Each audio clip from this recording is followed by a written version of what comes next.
वही विपत्ति। भगवान को भूल भूल चुके हैं आप। भगवान को भूलने जैसी कोई विपत्ति नहीं है। सबसे बड़ी विपत्ति है भगवान को विस्मरण करना। विपद विस्मरणम विष्णु। भगवान को विस्मरण किया वो आपके लिए विपत्ति है। तो हनुमान जी से विभीषण जी कहते हैं, जिस क्षण में हम स्मरण नहीं करते हैं, जिस क्षण में हम भगवान का स्मरण नहीं करते हैं, वही हमारे लिए विपत्ति के क्षण है। विपद विस्मरणम विष्णु। और संपन्न कौन है? जिसके हृदय में नारायण की स्मृति है, जिस हृदय में भगवान की स्मृति है। इसी बात को समझने के लिए हमें दीपक जलाने हैं। जलते हुए दीपक के स्पर्श में आना है, उसके सन्निधि में आना है। और यह सन्निधि ही सत्संग है। यह सन्निधि ही सत्संग है।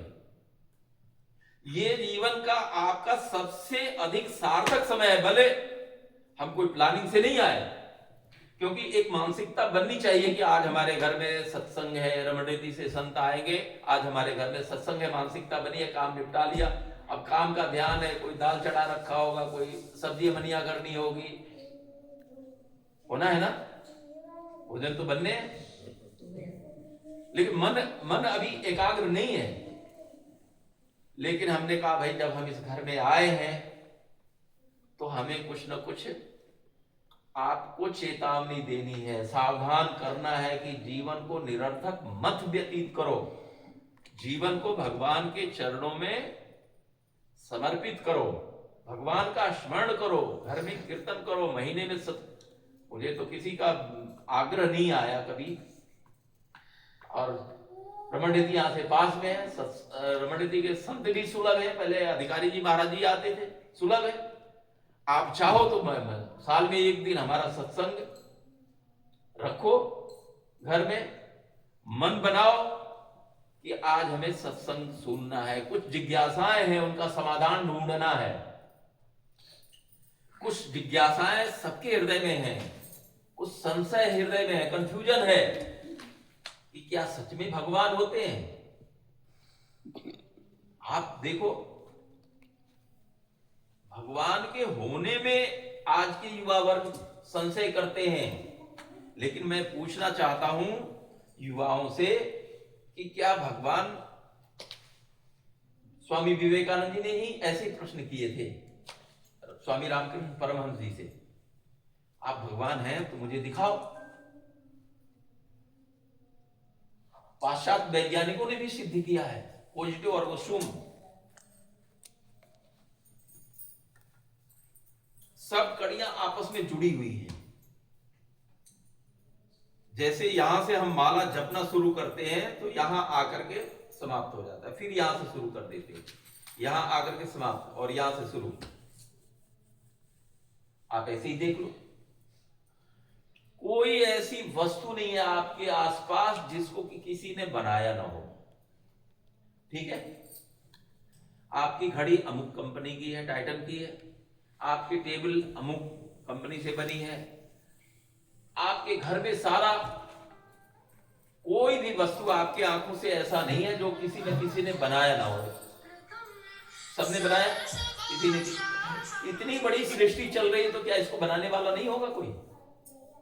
आपके मोबाइल की कंपनी है, आपके घड़ी की कंपनी है, आपके कपड़े की कंपनी है सियाराम। और कौन कौन सी कंपनी होती है कपड़े की? कौन कौन सी होती है? हाँ, तो हर एक चीज की कंपनी है बनाने वाली। तो क्या ये संसार बनाने वाली कोई कंपनी नहीं होगी? वस्तु को देख करके उसके बनाने वाले की कल्पना हम कर सकते हैं कि ये कोई बनाने वाली कंपनी होगी। तो इस संसार की सृष्टि के रचयिता भी कोई है, इसका नियंता भी कोई है, इसको नियंत्रित करने वाला भी कोई है।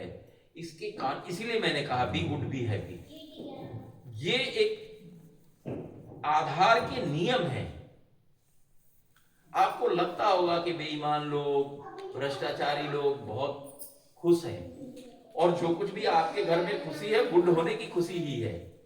जो आपके घर में संपन्नता है, जो वो आपके गुड होने के कारण ही है, और कोई कारण नहीं है। कोई ऐसा आदमी नहीं है इस संसार में, देखने में लग सकता है, लेकिन उसके तह में जाओगे, उसके अन्वेषण करोगे, उसका अनुसंधान करोगे, तो आपको यही लगेगा कि इनके पुण्य है। और जिस दिन पुण्य खत्म हुआ, उसी दिन धड़ाम से वो आकाश से, अर्श से फर्श पे आ जाएंगे। जिस दिन पुण्य समाप्त हुआ तुम्हारा, उसी दिन अर्श से फर्श पे। और जिस दिन आपके हृदय में भगवान की प्रति कृतज्ञता हुई, उस दिन ही आप फर्श से अर्श पे भी आ जाते हैं, धरातल से आकाश में पहुंच जाते हैं। आपकी संपन्नता हो जाती है, आपके अंदर बाहर उजाला हो जाता है। आपने वो भगवान नाम रूपी, पहले क्या होता था, घरों में मणियों के दीपक होते थे।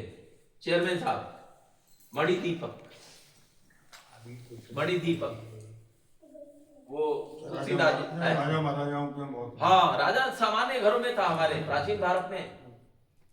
सूर्यकांत मणि, चंद्रकांत मणि।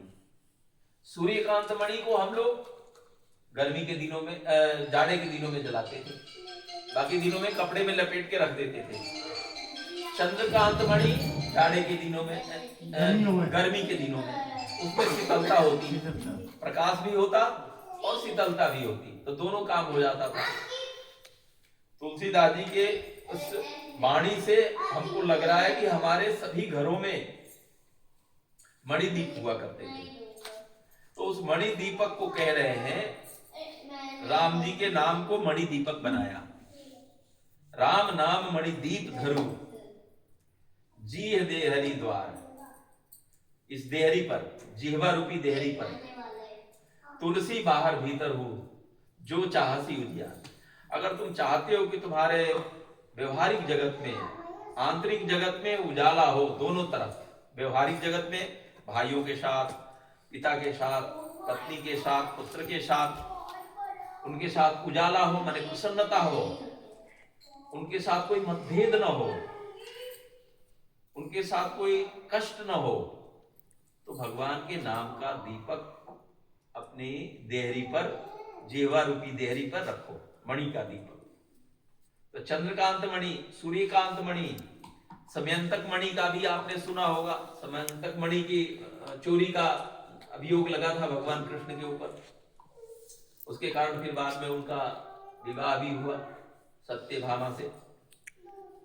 तो जीवन का यह रहस्य है, इन रहस्यों को सुलझाना आवश्यक है, सत्संग करना आवश्यक है। जले हुए दीपक के स्पर्श में इस बुझे हुए दीपक को आना आवश्यक है। हमारे यहाँ गोपाल विलास में लिखा है, संसार के अंधकार को दूर करने के लिए भगवान भुवन भास्कर हैं। सवेरा जब होता है तो जगत प्रकाशित हो जाता है, चारों तरफ उजाला हो जाता है, प्रकाश हो जाता है। सूर्य भगवान जब आते हैं, कहते हैं, नरका अंतर तम अपहारी, विज्ञ साधु नहीं रवि नभचारी। नभ में विचरण करने वाले भगवान भुवन भास्कर सूर्य नारायण जगत के अंधकार को दूर कर सकते हैं। लेकिन आपके जन्मों जन्मों से आपके हृदय में जो अंधकार है, हृदय का अंधकार क्या है? अज्ञानता है। अज्ञानता के कारण ही हम ईर्ष्या करते हैं, द्वेष करते हैं, लोभ करते हैं, मोह करते हैं, कपट करते हैं। अज्ञानता के कारण है। अगर जिस दिन समझ में आ जाए वो रहस्य, वो सफलता के रहस्य हैं, जो हमारे पुरखों के द्वारा बनाई हुई चीजें हैं, जो चेयरमैन साहब के हृदय में जो बातें हैं, उनके बच्चों के हृदय में कैसे आएंगे? जब उनको समझने की कोशिश करेंगे तभी तो। सफलता के रहस्य तो हमारे हृदय का अंधकार जो है वो अज्ञानता है। अज्ञानता हमारा कोई दोष नहीं है, दिए का दोष नहीं है कि वो बुझा हुआ है। दिए को अभी तक किसी ने स्नेह रूपी तेल डाल करके, बाती डाल करके जलाने की कोशिश नहीं की। अब हम दिए को गाली नहीं दे सकते कि भाई ये तो जल नहीं रही है। जलेगी तब जब उसे कोई तेल डालेगा, बाती डालेगा और किसी जले हुए दीपक से स्पर्श कराएगा। तो ये जले हुए दीपक, जब दीपक जल जाएंगे तो उससे हमारा अंधकार दूर हो जाएगा। यही बात मैं कह रहा हूं कि नरका अंतर तम अपहारी, विज्ञ साधु नहीं रवि न विचारी। वो साधु अपने परिवार का कोई बड़ा बूढ़ा भी हो सकता है, कोई संत भी हो सकता है, कोई विचारक भी हो सकता है। तो ये हमारे जीवन के आवश्यक खुराक हैं, इनको लेते रहना चाहिए, सत्संग करना चाहिए, सत्संग श्रवण करना चाहिए, सत्संग के लिए कुछ समय निर्धारित करना चाहिए कि हमें इस समय सत्संग करना है, भगवान के सन्निधि में आंखें बंद करके बैठना है। जीवन अनमोल है और बहुत आनंदमय जीवन है। हम लोग नरक बनाते हैं, केवल अपनी अज्ञानता के कारण इसको नरक बना देते हैं। सब कुछ साधन रहते हुए भी इस जीवन को नरक बना लेते हैं, दुखी बना लेते हैं, चिंतित रहते हैं। अनेक प्रकार की चीजों से चिंतित होने की जगह कोई जरूरत नहीं है। अजगर करे न चाकरी, पंछी करे न काम, दास मल्लुका कह के सबके दाता राम। प्रारब्ध पहले रचा, पीछे रचा शरीर। भगवान पे कहां भरोसा करते हो आप? अब ये सब संत चिल्ला चिल्ला के कह रहे हैं प्रारब्ध पहले रचा। तुम्हारा प्रारब्ध पहले आ गया, तुम्हारे जन्म होने से पहले मां के स्तनों में दूध आ गया, जब तुम्हारे पास दांत नहीं थे। अजगर चाकरी नहीं करता है, पंछी काम नहीं करता है, लेकिन उनके भी पेट भरते हैं। सारे संत कहते हैं, सारे सदग्रंथ कहते हैं, सत्संग के बिना तुम्हारे हृदय का अंधकार कभी दूर नहीं होगा। सत्संग जैसे भी करो, आंख बंद करके अपने मंदिर में, घर के मंदिर में ठाकुर जी के सामने बैठो, या बिरला जी की तरह तीर्थों में जाकर के लोगों को ले जा करके नियोजित करो कि चलो गिरिराज जी की परिक्रमा करने चलो, चलो रमणेती की सेवा करने चलो, चलो सब। क्योंकि जितना समय वो फिर व्यतीत कर रहे हैं, चतुराई है, ये मूर्खता नहीं है। जितना समय संतों के सन्निधि में रहेंगे कुछ न कुछ श्रवण करने को मिलेगा, कुछ नहीं तो ये आंतरिक प्रसन्नता होगी कि हम संतों की सन्निधि में। भले कोई संत हमारे जैसा वो हो, अनपढ़ हो, कम जला हुआ हो, डीम जलता हुआ हो, धीमा जलता हुआ, कोई कोई बहुत प्रकाशित होते हैं, जैसे महाराज जी जैसे, अपने मलुक पीठ वाले महाराज जी जैसे, प्रेमानंद जी महाराज जी से, वो उनमें प्रकाश है, ज्ञान का पुंज ही प्रकाश है। तो आपके हृदय के अंधकार को दूर करने के लिए सत्संग आवश्यक है। जैसे भी करो, नाम जप करके करो, कीर्तन करके करो, और इतना बड़ा परिवार है। मुझे बहुत प्रसन्नता है कि ये परिवार अभी भी इस तरह से संगठित है।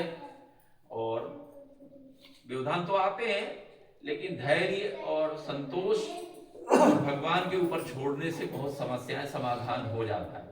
अगर तुम आज ही हल करने के चक्कर में निकलो तो फिर बंटवारा हो जाएगा, टुकड़े हो जाओगे और विखंडित हो जाओगे, कमजोर हो जाओगे, इज्जत कम हो जाएगी। इसलिए संगठित रहने में कलौ संगे शक्ति कलौ युगे, कलयुग में जहां सुलभता संपत्ति